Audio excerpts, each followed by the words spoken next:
Bueno, coincide que justo hoy es Nochebuena y aunque sabemos que Jesús no nació en estas fechas, lo relevante, lo destacado y lo importante al último es que sabemos que Jesús nació, se encarnó y más importante aún, el motivo por el cual lo hizo. Entonces vamos a dar un recorrido ahora rápidamente y quiero que nos hagamos esta pregunta en esta hora. ¿Qué diferencia hace en nuestra manera de vivir que Jesús se encarnó? ¿Qué diferencia hace en nuestra manera de vivir que Jesús se encarnó? Todos estamos seguros de esto, que casi en todas las religiones ven a Dios de una manera hostil y severa. Aún yo recuerdo, yo crecí en el Evangelio desde que era pequeño. Mis pastores, mis mentores de la palabra de Dios, los amo y estoy tan agradecido con ellos. Pero algo pasó en algún momento en el que tanto yo me confundí como quizás ellos no tuvieron toda la revelación para enseñarme que Jesús es amor de una manera más profunda y que pudiera yo borrar esa idea de un Dios severo y que solamente esté esperando en qué momento hago algo equivocado para meterme una paliza. Y casi en todas las religiones ven a Dios de esta manera, severa. Pero Jesús es el único Dios que deja su trono para ser nuestro humilde siervo, para ofrecernos gracia y misericordia. Amén. El Hijo de Dios se hizo hombre para que los hombres se hicieran hijos de Dios. Eso es el Evangelio. Ahora vuelvo a preguntar. Sí, estamos celebrando que Jesús nació, Jesús se encarnó, pero ¿qué diferencia hace o qué diferencia debiera hacer en nuestra manera de vivir este acontecimiento que Jesús se encarnó? La mayoría de las religiones consideran que el alejamiento de la cultura y los pecadores los hace más santos, ¿sí? Jesús, al contrario, vino a meterse y aparecer en la escena del desastre de la historia humana y vivió en comunidad tanto con creyentes como los no creyentes. La encarnación de Jesús es nuestro modelo misional. Eso es lo que tenemos de aprender. La encarnación de Jesús es nuestro modelo de hacer misiones. Quien conoce a Jesús entra en la misión de Dios. En el Evangelio de Juan, casi 40 veces, escúchenlo bien, estoy dando bien el dato, casi 40 veces Jesús hace referencia a que el Padre le envió. Él reconoce que es un enviado de Dios. Y en muchas ocasiones se describe Él como el Hijo del Hombre. Cuando otros le decían y lo reconocían como Hijo de Dios, Él no decía que no lo era, porque lo es. Pero Él hacía referencia muchísimas ocasiones como el Hijo del Hombre, como el enviado del Padre, como Él mismo reconociéndose un misionero. Entonces tenemos que entender que tú y yo también somos enviados.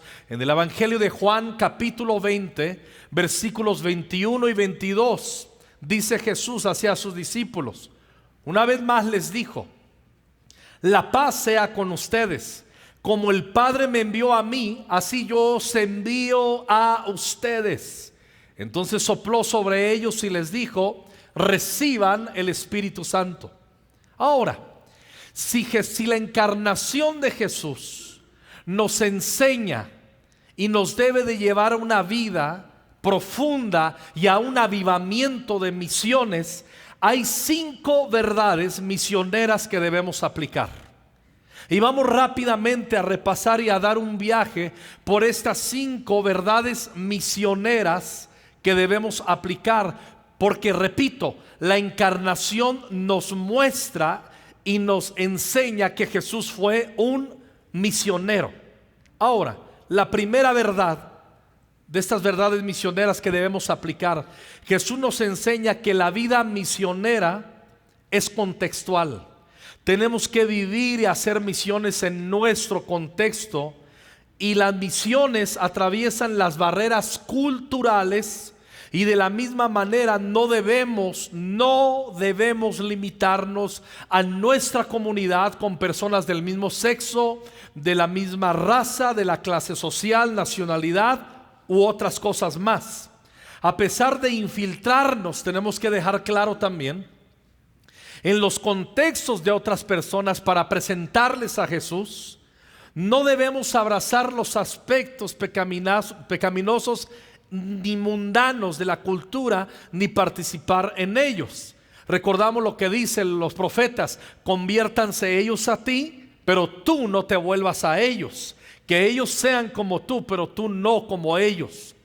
Ahora, todos debemos entender que somos misioneros. Di al que está a tu lado: tú eres un misionero, tú eres una misionera. Díselo: eres un misionero, eres una misionera. Por el puro hecho que seguimos las pisadas de Jesús e imitamos a Jesús, y la doctrina y la teología de la encarnación nos hace saber sobre todo que Jesús es un misionero. Por eso nosotros debemos ser y actuar y vivir y entender que somos misioneros en tu trabajo, en el entorno en el que te desarrollas, en la universidad, con tus parientes, con tus vecinos, en tu vecindario. Todos debemos entender que somos misioneros. Lo repito, no importa si lo hacemos cruzando la calle o cruzando un océano. Debemos de entenderlo para siempre. La doctrina de la encarnación nos enseña que la vida misionera de Jesús tuvo prioridad dar las buenas nuevas. Si bien somos una iglesia que seguimos aprendiendo, y desde que se fundó esta iglesia hemos participado en estar atentos a la obra social. Jesús enseña que hagamos bien a los frágiles, a los débiles y primeramente a los de la familia de la fe. Pero también nos tenemos que extender a la gente vulnerable. Comúnmente en la sociedad esto se llama tarea social u obra social. Y nunca una iglesia debe estar cerrando sus ojos ni sus manos para ayudar a los vulnerables y a los más pobres y a los necesitados. ¿Están de acuerdo conmigo? Por cuanto lo hacemos a los más frágiles, a mismo Jesús se lo hacemos. Sin embargo, escuchen muy bien, no podemos confundirnos y no debemos de perdernos pensando que la vida de ayudar a los demás sustituye la proclamación del evangelio. Tú puedes suplirle todas las necesidades físicas, financieras a alguien sin darle el evangelio, y se perderá en la eternidad. Solamente aliviará su pena en el peregrinar aquí de sus necesidades. Pero nuestra meta, al igual que Jesús, la vida misionera en Jesús tuvo como prioridad entregar las buenas nuevas. Jesús hizo y sigue haciendo buenas obras y milagros. El libro de Hechos lo registra y dice cómo Jesús anduvo en medio de toda la gente necesitada, haciéndoles bien.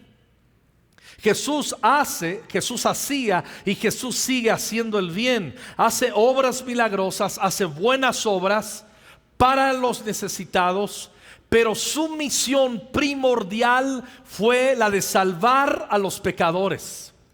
Cuando Jesús viene con Zaqueo, ese hombre que no era bien visto en su sociedad y en su entorno, era conocido como un hombre pecador y un hombre ladrón, y no era para nada bienvenido entre los judíos. Era un recaudador de impuestos sin vergüenza. Sin embargo, Jesús posa en su casa, y una vez que critican a Jesús por estar comiendo con Zaqueo y sentándose a la mesa, Jesús termina diciendo: pues el Hijo del Hombre, refiriéndose al mismo, vino a buscar y a salvar lo que se había perdido, o a los que están perdidos, dice en otra versión. No vamos a equivocarnos. Siempre estaremos ayudando y siendo parte y participando y manifestando el amor de Dios a las personas vulnerables. Como vimos ahora un reporte de los 4 viajes que nos hemos metido a Acapulco y estamos poniendo ese comedor y estamos echando adelante ese comedor, y eso está bien, y eso está bien, y eso está muy bien, pero no nos podemos equivocar. La vida social y la obra social no sustituye la esencia de predicar el evangelio para que tengan vida eterna en el nombre de Jesús. Amén. Tenemos que entenderlo. Es entonces nuestro deber buscar reconciliar con Jesús a los que amamos. Debemos usar nuestra amistad con ellos.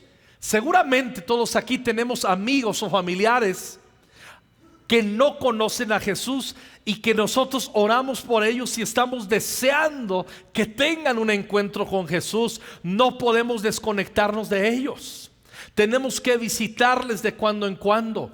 Tenemos que estar presentes en sus vidas y buscar la manera de llevarles a Cristo Jesús. Somos agentes de reconciliación. La Biblia dice: os rogamos en Cristo, reconciliaos con Dios. Pablo dice: somos embajadores en nombre de Cristo. No nos vamos a perder y vamos a hacer ambas cosas. Amén. Lo tercero, Jesús, la encarnación de Jesús, nos enseña clases misioneras, nos da referentes misioneros. Y el tercero es este: Jesús fue humilde en su vida misionera encarnacional. ¿Me ayudas, por favor, sobrino? Jesús nos enseña en su encarnación que fue humilde en su vida misionera.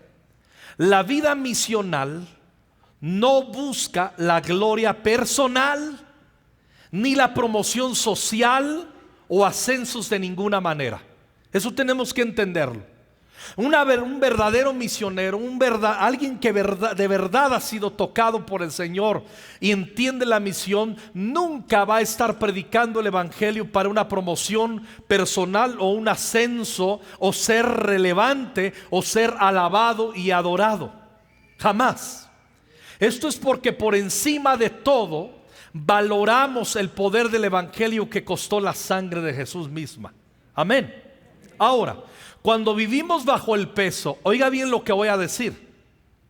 Cuando vivimos bajo el peso del entendimiento de la encarnación de Jesús, a menudo simplificaremos nuestra vida respecto a los bienes, al dinero, y en lo general viviremos vidas más sencillas, vidas más simples, porque valoramos el ministerio del evangelio por encima de los estándares que el mundo utiliza para medir el éxito. Nadie, escuche bien, que entiende bien la encarnación es capaz de vivir una vida ostentosa. Tiempo atrás, y por favor entiende el comentario en donde lo voy a poner. Yo crecí desde niño en un ambiente equivocado, donde nos dijeron: entre más miserable te seas, entre menos tengas, entre más pobre seas, más espiritual eres. Y eso no es verdad.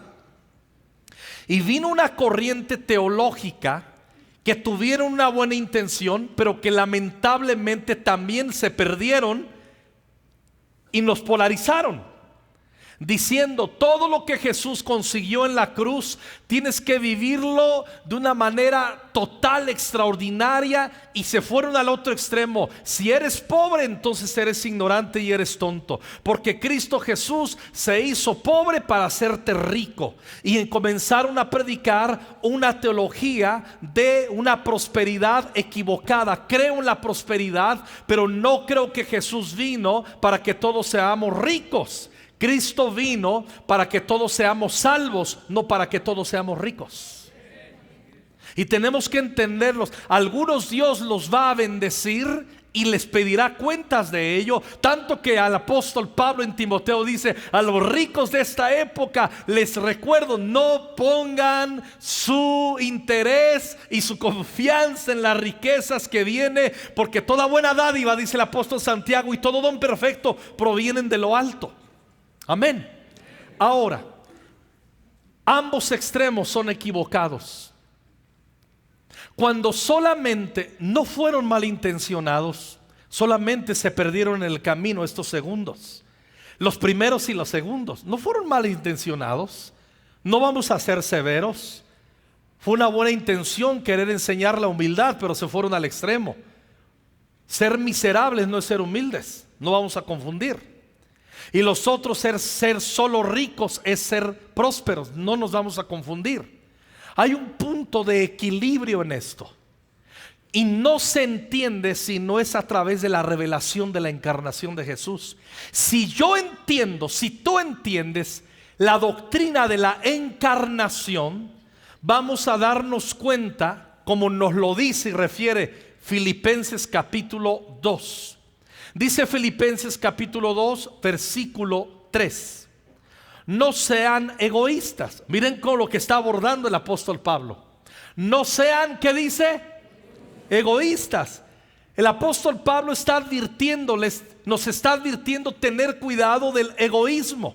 ¿Qué es el egoísmo? Vivir una vida centrada en nosotros, lo que necesito, lo que quiero. Y dice: no sean egoístas. Luego dice más: no traten de impresionar a nadie. Luego dice: sean humildes, es decir, considerando a los demás como mejores que ustedes. No se ocupen solo de sus propios intereses, sino también procuren interesarse en los demás. El apóstol Pablo nos está diciendo: tengan mucho cuidado en la vida egocéntrica, en la vida mirando introspectivamente, y como decimos en México, solamente agarrando agua para tu propio molino. Dice Pablo, no, dice, no es correcto eso, no lo hagan, pero nos da una referencia de cómo vencer ese egoísmo. ¿Y saben a qué hace referencia el apóstol Pablo? Comienza haciendo referencia a la doctrina y a la teología de la encarnación de Jesús. Es increíble. Quien no tiene una revelación de la encarnación de Jesús jamás podría dejar de ser egoísta y nunca aspiraría a ser compartido. Jamás. Y dice en el versículo 5: tengan la misma actitud que tuvo Cristo Jesús. Aunque era Dios, no consideró que el ser igual a Dios fuera algo a lo cual aferrarse. En cambio, renunció a sus privilegios divinos, adoptó la humilde posición de un esclavo y nació, se encarnó, nació como un ser humano cuando apareció en forma de hombre. Y hoy celebramos esa encarnación, hoy celebramos ese evento. Amén. Ahora escuchen muy bien. Cuando vamos nosotros a la escritura, recordaremos que hubo un querubín protector. El Señor lo creó. Su nombre era Luzbel, Lucero, Satanás. Y recordarán que él fue lanzado con un tercio de los ángeles del cielo a condenación. ¿Por qué fue lanzado? ¿Cuál era la esencia de que fue desechado y quitado del cielo? Porque hizo todo lo contrario a lo que Jesús dejó. Hizo todo lo contrario. Jesús, siendo Dios, renunció a los privilegios divinos. Satanás, ¿qué quería? Los derechos divinos. Jesús adoptó la humilde posición de un esclavo. Satanás nunca hubiera querido, ni puede, ni quiere ser un esclavo. Jesús, aunque era Dios, no consideró el ser igual a Dios que fuera algo a lo cual aferrarse. Aunque era Dios, él no se aferró, cedió, porque sabía que de esa manera solamente podría venir la encarnación en condición humana, 100% Dios, 100% humano. Satanás hizo todo lo contrario. A todo aquello que Jesús renunció es a lo que aspiraba ilegalmente tener Satanás. Entonces, en el momento en el que no practico la abnegación y la vida misional, la vida de misionero, ¿qué es lo que nos lleva a una vida de compartir el evangelio? ¿Qué es lo que hace que vibre y se avive nuestro corazón para predicar el evangelio a toda criatura? Cuando entiendo la doctrina de la encarnación. Cuando solamente me quedo en valorar, no estoy burlando, es correcto, valorar el poder de la cruz, mamar los beneficios de la cruz, vivir en la bendición de la cruz, no estoy completo. Solamente ahí voy a tener y a vivir en mi bendición, pero no me voy a convertir en una bendición para otros. Lo que provoca que yo sea bendecido es la revelación de la cruz. Lo que provoca que yo bendiga a otros es la doctrina de la encarnación. Porque entiendo que no me debo a mí, entiendo que me debo a los demás. Por eso predico el evangelio, por eso hacemos misiones, por eso abrimos sedes, por eso damos nuestros bienes para que avance el reino de Dios, por eso diezmamos, por eso ofrendamos. Quien no tiene la teología, la revelación de la encarnación en su corazón, jamás aspirará a que le importe lo que le importa a Jesús, que son las almas. Así de sencillo. Por eso es bien importante tener presente la doctrina de la encarnación. Cuando avanzamos en Filipenses, versículo 7, lo voy a releer. En cambio, renunció Jesús a sus privilegios divinos, adoptó la humilde posición de un esclavo y nació como un ser humano. Cuando apareció en forma de hombre, se humilló a sí mismo en obediencia a Dios y murió en una cruz como morían los criminales. Por lo tanto, Dios lo elevó al lugar de máximo honor y le dio el nombre que está por encima de todos los demás nombres. Se lo dio el Señor. Lo que quiso el diablo en el cielo sin humildad, el Padre se lo dio a Jesús por su humildad. Por eso es importante la teología presente en nuestro corazón de la encarnación. Nadie es capaz de darse por otros sin entender el peso de la encarnación. Para que ante el nombre de Jesús se doble toda rodilla en el cielo y en la tierra y debajo de la tierra. Todo lo que el diablo quería en la tentación: todo esto te daré si postrado me adorares. Y toda lengua declare que Jesucristo es el Señor, para la gloria del Dios Padre. ¿Cuántos damos gloria a Dios por esto? ¿Cuántos alabamos al Señor? Qué ejemplo Jesús en la encarnación, encarnándose para recordarnos las misiones. En estos días muchos ni se dieron cuenta. Estamos abriendo también, y al paso que va vamos a tener que abrir una sede, otra sede en Ecatepec norte, muy al norte. En esta semana hubo 120 personas ahí. ¿Cuánta gente entregó su vida a Cristo? Como 100 personas. Aquí en los 3 días del gran milagro fue increíble también. Más de 100 personas entregaron sus vidas a Cristo. Post pandemia, acuérdese, entre todas las sedes aquí solo en Ciudad de México, sedes, no Iglesia de la Red, hemos podido bautizar 2,000 personas. ¿Por qué? Porque hemos entendido la importancia de la misión, predicar el evangelio. La iglesia que no predica el evangelio, la iglesia que no predica el evangelio no justifica la razón de su existencia.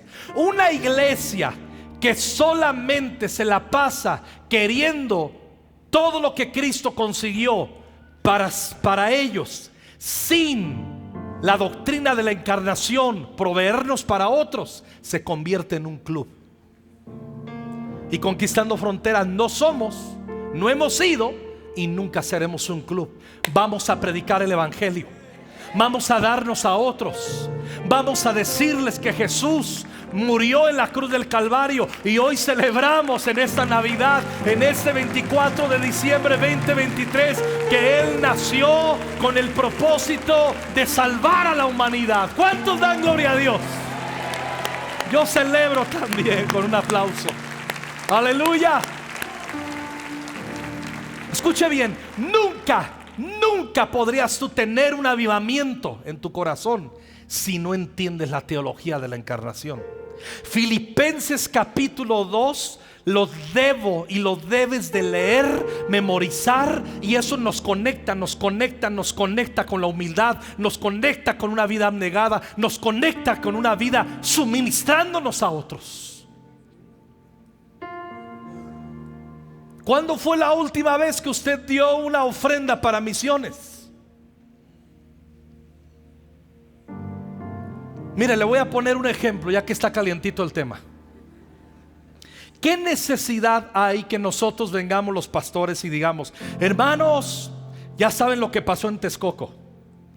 Conseguimos un terreno, se compró en una oferta un terreno que costó algunos millones de pesos, que la iglesia de Texcoco, la sede, ahorró dinero, dio una introducción y se siguen pagando eso.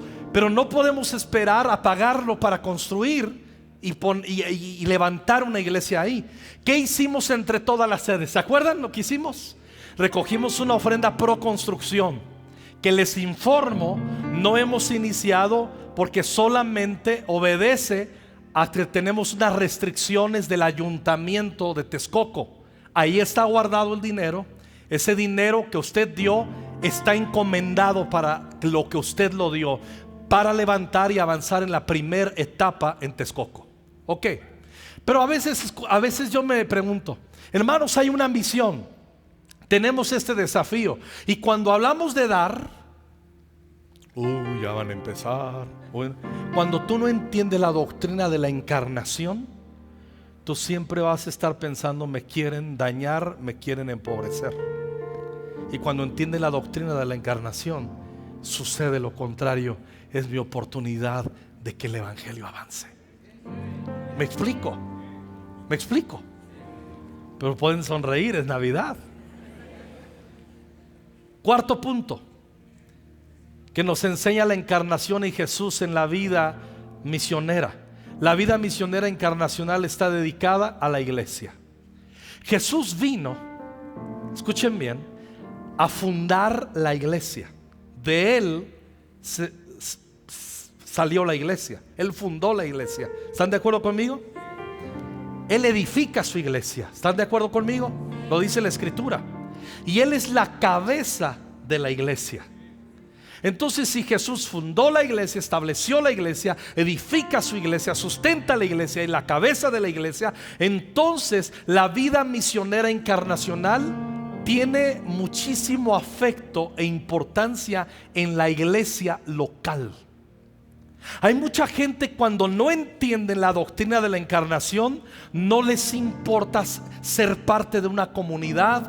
Voy, no voy, ese domingo se me antoja, cuando puedo voy. No participamos activamente en la iglesia local. La iglesia es el cuerpo metafórico de Cristo, que debe continuar su plan de evangelización del mundo, y por lo tanto los que seguimos a Jesús nos debemos en amor, servicio y generosidad, como lo demostró Jesús. Así de sencillo. Él, siendo rico, se hizo pobre para que con su pobreza, por su pobreza, nosotros fuéramos enriquecidos. Dar, eso es muy importante. Por ello, lo que hemos aprendido y que es un fundamento en esta iglesia Conquistando Fronteras: cuando soy un verdadero discípulo, rindo todo lo que tengo, todo lo que hago, todo lo que amo y todo lo que soy. Otra vez: tengo, hago, amo y soy. Rindo todo lo que tengo, hago, amo y soy. Por lo tanto, jamás, al entender la doctrina de la encarnación, que Jesús es el misionero por excelencia y nos enseña Jesús que en su misión fundó, encabeza, establece y sustenta la iglesia. Por lo tanto, jamás tendré un menosprecio a la iglesia local ni a ninguna iglesia en todo el mundo. Nunca le llamaré a una iglesia, ay, esa iglesita. Nunca diré esa iglechuza. Nunca voy a hablar mal de ningún hermano en Cristo. Voy a entender que a veces tenemos diferentes liturgias, pero voy a amar a mis hermanos presbiterianos, voy a amar a mis hermanos bautistas, voy a amar a los hermanos que son efusivos, carismáticos, pentecostales. Voy a amar a todos aquellos que están amando a Cristo y siguiendo a Cristo, porque somos el cuerpo de Cristo. Amén, amén. Aún yo conozco a algunos católicos que son nacidos de nuevo y que son mejores discípulos que algunos miembros aún de esta iglesia de Jesús. Es la verdad, se lo dice su pastor, no con orgullo, con un poco de pena, pero es la verdad. Colosenses capítulo 1 versículo 17 y 18. Cristo existía antes de todas las cosas. Por medio de Él todo se mantiene en orden, y Él gobierna a su iglesia y le da vida. Si Él gobierna a la iglesia y le da vida, ¿quién soy yo para no amar a la iglesia? ¿Quién soy yo para no tener pasión en una iglesia local y servir en una iglesia local y rendir mis dones en una iglesia local y colaborar en una iglesia local y ser un ujier en una iglesia local, o ser un músico en una iglesia local, o ser un artista en una iglesia local, o ser alguien? ¿Quién soy yo para no hacerlo? Si no entiendo la doctrina de la encarnación, no me va a importar demasiado ser un miembro activo de una iglesia local. Y hasta me haré un crítico, amargado. Ustedes lo ven en las redes sociales. Hasta muchos dicen, la iglesia me rechazó, la iglesia no entendió. Bueno, si lo hizo por inmadurez, no lo cuentes.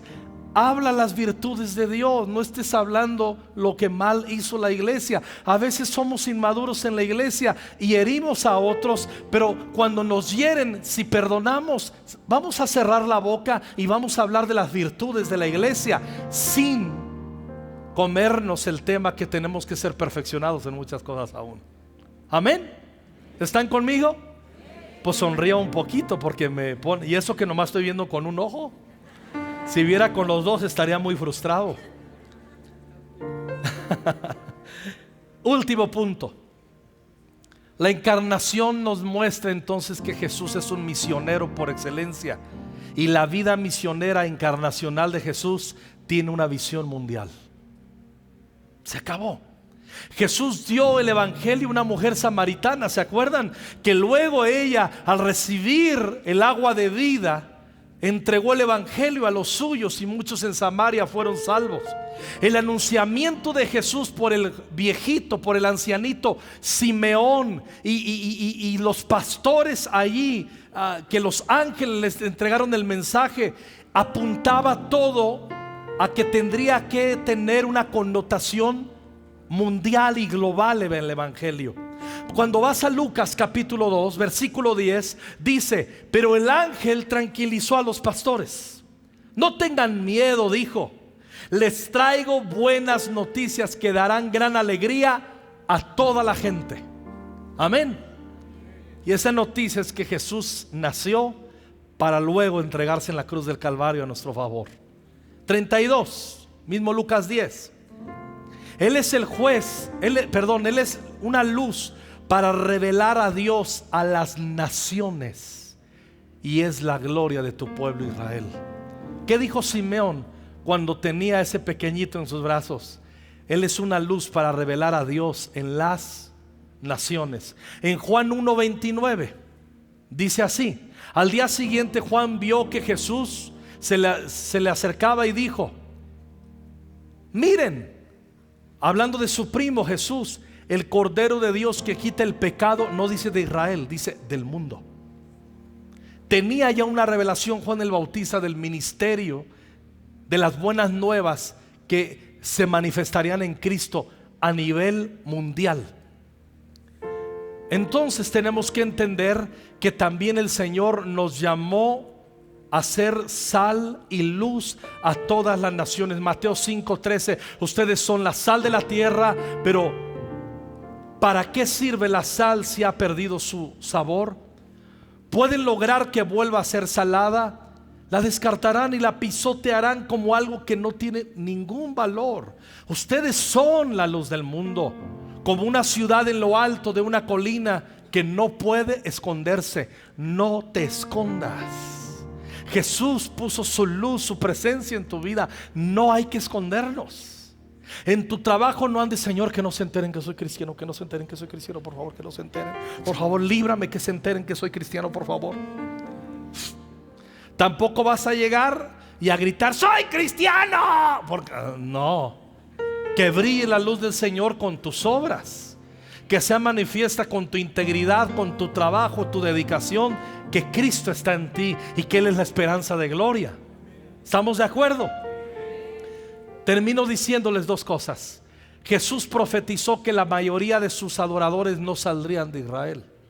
Lucas 13:28. Habrá llanto y rechinar de dientes, porque verán a Abraham y a Isaac y a Jacob junto con todos los profetas en el reino de Dios, pero ustedes serán echados fuera. Le está diciendo a esos directores, doctores de la ley, que no entendían nada de la esencia del evangelio. Y dice el 29: y vendrán personas de todas partes del mundo, del oriente, ¿cuántos dan gloria a Dios? Del occidente, del norte y del sur, para ocupar sus lugares en el reino de Dios. Jesús en este versículo nos profetizó como aquellos que habríamos de creer en Él y que por la fe en Cristo habríamos de ocupar un lugar en el reino de los cielos. ¿No te impacta esto? La misión de Jesús. Jesús se encarnó y nos demostró que es el máximo misionero, y nosotros debe ser modificada y avivada nuestras vidas a la vida misional. No nos podemos quedar nada más, ¿qué tienes, Jesús, para mí? Quiero descubrir qué tienes para mí. Quiero descubrir qué tienes para mí, siendo que Jesús nos dice, quiero que descubran otros que tengo para ellos a través de ti. Y es solamente a través de la vida misional, a través de la vida de compromiso. Ayer en la noche, termino diciendo esto, tuvimos estos días el Gran Milagro volumen 3. Ya vimos un pequeño resumen en la cápsula, de pensar toda la inversión en los ensayos, todo el desplazamiento, todo lo que invirtieron los papás trayendo a sus hijos en pasajes. Escucha bien, gastaron miles de pesos para venir a participar, que sus hijos, hijas y los que participaron aquí en ensayos y se desplazaron. ¿Por qué lo hicieron? ¿Por qué invirtieron? Porque entienden el misterio, la doctrina y la teología de la encarnación. Se trata de invertir lo que tengo, lo que soy, para bendecir a otros. ¿Sí me explico? De eso se trata. De eso se trata. Jesús nos dice, se acercó a sus discípulos y les dijo, toda potestad me es dada en el cielo y en la tierra. Por tanto, vayan y hagan discípulos a todas las naciones.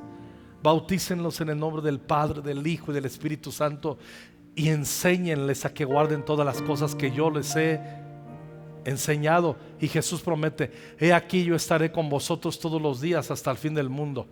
Pero Jesús promete que estará todos los días hasta el fin del mundo a sus misioneros. Yo sé que teológicamente algunos dicen, pastor, creo que estás mal. Bueno, en ese versículo está hablándole, si tú eres un misionero, te prometo que voy a estar contigo y te voy a respaldar. No estoy diciendo que si no lo eres, a lo mejor Dios no va a estar contigo, pero sí revela ese versículo que si tú eres un misionero, va a ser mucho más evidente la presencia de Dios sobre tu vida, sobre tu casa. Yo quiero seguir siendo un misionero. Quiero que esta iglesia haga misiones. quiero que abramos más iglesias en toda esta nación.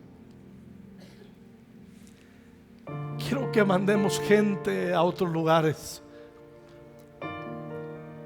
Si entendemos la teología de la encarnación, nos vamos a hacer misioneros. Si la omitimos, nos vamos a convertir en un club.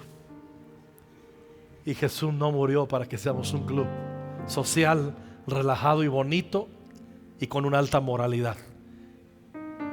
Cualquier club rotario lo puede ser, pero ellos no entregan vida eterna como nosotros lo hacemos, proclamando el Evangelio.